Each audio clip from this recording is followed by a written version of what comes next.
तो दोस्तों स्टोरी की शुरुआत में लीसा गमले में पानी दे रही थी, तभी पीछे उसके ससुर आकर खड़े हो जाते हैं। लीसा को पता नहीं चलता क्योंकि वो फोन पर भी बात कर रही थी। फोन कट होता है और वो बाबूजी से बोलती है, डैडी मुझे पता है आप हमसे नाराज हैं, लेकिन इसमें मेरी क्या गलती है? मैं और राजू दोनों एक दूसरे को प्यार करते हैं। तब दीपक बोलता है, ठीक है, मैंने तुम्हें अपनी बहू मान लिया है और तुम भी मुझे अपना ससुर मान सकती हो। अब बस मुझे अपना पहरेदार बना लो। ससुर की बात सुनकर बहू चौंक जाती है और बोलती है, पहरेदार ये क्या होता है? वो बोलता है, तुम्हें पता नहीं क्या राजू ने हमारे गांव के रिवाज के बारे में नहीं बताया क्या? लीसा बोलती है, कौन सा रिवाज बाबूजी?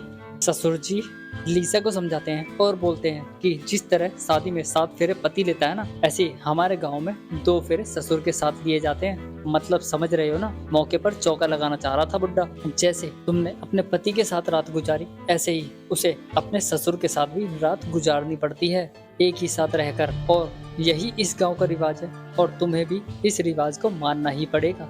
और हाँ, भूलो मत, राजीव तुम्हारी जिम्मेदारी मेरे ऊपर ही छोड़ कर गया है और आज से मैं ही तुम्हारा पहरेदार हूँ, बस इतना याद रखना। लीसा बोलती है, मुझे किसी पहरेदार की जरूरत नहीं है और तुम्हारा रिवाज अपने पास रखो, मैं किसी ऐसे रिवाज को नहीं मानूंगी।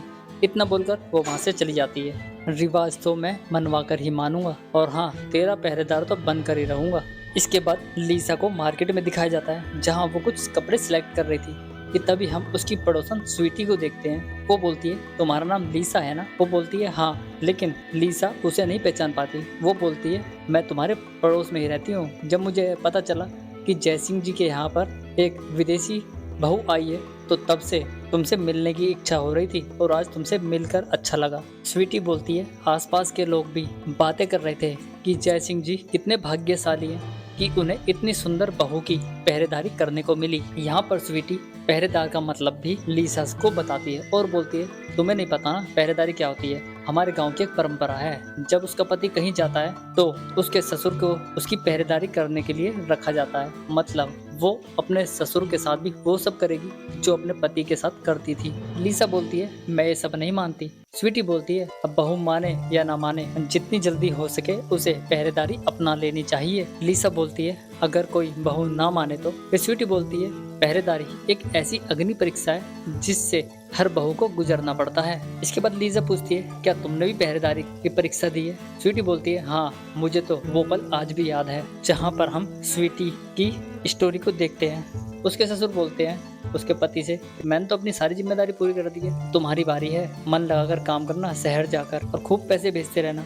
और स्वीटी की फिक्र तो बिल्कुल भी मत करना, तुम पैसे कमाते रहना और मैं यहाँ काम करता रहूंगा। इसके बाद स्वीटी का पति घर से जॉब के लिए निकल जाता है। इसके बाद लीजा पूछती है, अच्छा उसके बाद क्या हुआ? फिर वो बोलती है, उसके बाद ऐसा समय आया कि मेरी हर छोटी से बड़ी ख्वाहिशों की मेरे बाबूजी देख रेख करते रहे और फिर एक दिन वो हुआ जिसकी मुझे उम्मीद न थी और वहाँ पर मुझे बिल्कुल भी पता नहीं चला कि वो मेरे पहरेदार कब बन गए। जिसके बाद वो मुझे बुलाते हैं, अपने पास बिठाते हैं और बोलते हैं, आज स्वीटी का मतलब समझा दो कि स्वीटी में कितनी मिठास है। स्वीटी बोलती है, मिठास तो मुझे भी चाहिए बाबूजी, लेकिन कैसे? वो बोलते हैं, मिठास ही तो दे रहा हूँ मैं। जिसके बाद बाबूजी को स्वीटी के साथ रोमांस करते हुए दिखाया गया है। यहाँ पर दोनों खूब रोमांस करते हैं और पलंग तोड़ते हैं। जो सुख स्वीटी को उसके पति से काफी टाइम से नहीं मिल पा रहा था, वो उसके ससुर ने दे दिया था। चरम सुख पा लेते हैं। इसी के साथ ही हमारा ये एपिसोड खत्म हो जाता है।